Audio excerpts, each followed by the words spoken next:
नमस्कार. आज आपण 17व्या श्लोकाचा अर्थ जाणून घेणार आहोत. यथार्थ ज्ञानामुळे परमात्म्याची प्राप्ती ही गोष्ट संक्षिप्तपणे सांगून आता यापुढे 26व्या श्लोकापर्यंत ज्ञानयोगाने परमात्म्याची प्राप्ती होण्याचे साधन आणि परमात्म्याला प्राप्त करून घेणाऱ्या सिद्ध पुरुषाचे लक्षण, आचरण, महत्त्व आणि त्याच्या स्थितीचे वर्णन करण्याच्या उद्देशाने प्रथमतः येथे ज्ञानयोगाच्या एकांत साधनेने परमात्म्याची प्राप्ती होते असे भगवंत सांगत आहेत. श्लोक 17. तद्बुद्धयस्तदात्मानस्तन्निष्ठास्तत्परायणाः गच्छन्त पुनरावृत्त्यै ज्ञाननिर्धुतकल्मषाः. श्लोकाचा अर्थ: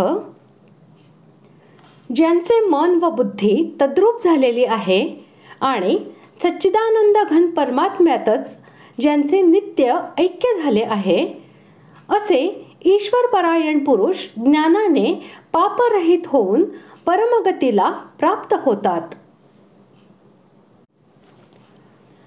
मन तद्रूप होणे म्हणजे असे की आचार्य व शास्त्र यांच्या उपदेशाप्रमाणे संपूर्ण जग हे मायामय व एक सच्चिदानंद घन परमात्मा हाच सत्य वस्तू आहे असे समजून, तसेच संपूर्ण अनात्म वस्तूंचे चिंतन पूर्णपणे सोडून मनाला परमात्म्याच्या स्वरूपामध्ये निश्चल बसविण्यासाठी सांख्ययोग म्हणजेच ज्ञानयोग याचा अभ्यास करणाऱ्याने परमात्म्याच्या आनंद स्वरूपाचे चिंतन केले पाहिजे. वारंवार आनंदाची आवृत्ती करताना अशी धारणा करावी की पूर्णानंद, अपार आनंद, शांत आनंद, घन आनंद, अचल आनंद, अचिंत्य आनंद, चिन्मय आनंद, अशा प्रकारे एकमात्र आनंदच आनंद परिपूर्ण भरलेला आहे. आनंदाशिवाय अन्य कोणती वस्तूच नाही. अशा प्रकारे निरंतर मनन करीत करीत सच्चिदानंद घन परमात्म्यामध्ये मन अभिन्न भावनेने निश्चल होणे म्हणजेच मनाचे तद्रूप होणे होय. बुद्धीचे तद्रूप होणे म्हणजे असे की वरील प्रकारे मन तद्रूप झाल्यावर बुद्धीमध्ये सच्चिदानंद घन परमात्मा आहे असा निश्चय होतो. त्या निश्चयाप्रमाणे निधिध्यासन करता करता त्यावेळी बुद्धीचे स्वतंत्र अस्तित्व उरत नाही. ती सच्चिदानंद घन परमात्म्यामध्ये एकाकार होणे म्हणजेच बुद्धीचे तद्रूप होणे होय. जोपर्यंत मन आणि बुद्धी वरील प्रकारे परमात्म्यामध्ये एकाकार होत नाही, तोपर्यंत सांख्ययोग्याची परमात्म्यामध्ये अभिन्न भावनेने स्थिती होत नाही. कारण मन आणि बुद्धी हेच आत्मा आणि परमात्मा यांच्यातील भेदभ्रमाचे मुख्य कारण होत.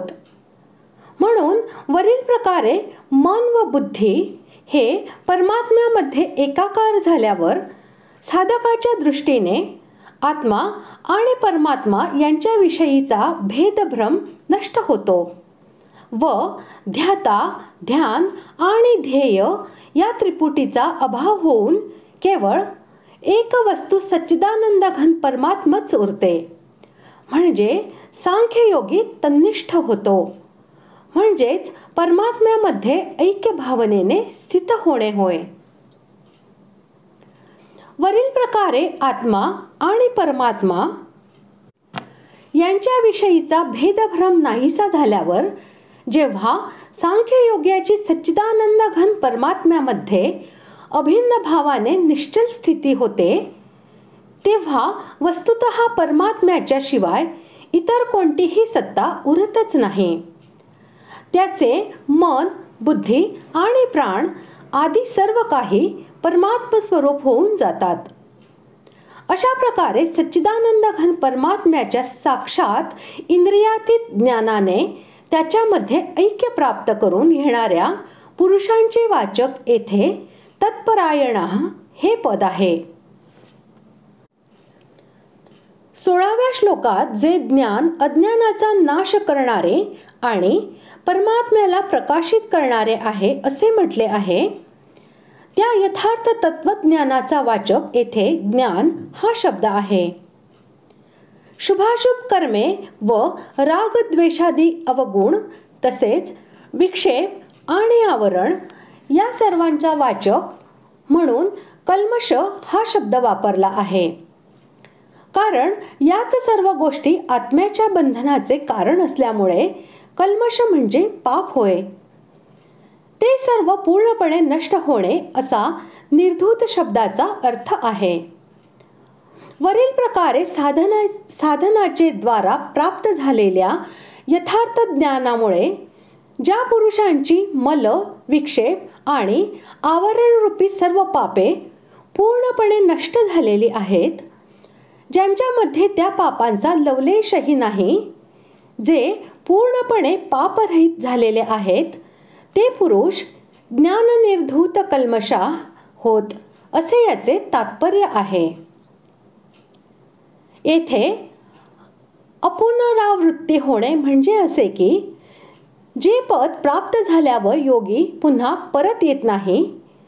16व्या श्लोकामध्ये तत्परम या नावाने ज्याचे वर्णन केले आहे, गीतेमध्ये ज्याचे वर्णन कुठे अक्षय सुख, कुठे निर्वाण ब्रह्म, कुठे उत्तम सुख, कुठे परमगती, तर कुठे परमधाम, कुठे अव्ययपद आणि कुठे दिव्य परमपुरुष या नावाने आलेले आहे, त्या यथार्थ ज्ञानाचे फल म्हणून परमात्मा प्राप्त होणे म्हणजेच अपुनरावृत्ती प्राप्त होणे होय. अशा प्रकारे आज आपण 17व्या श्लोकाचा अर्थ जाणून घेतला. पुढील भागात आपण 18व्या श्लोकाचा अर्थ जाणून घेऊया. धन्यवाद.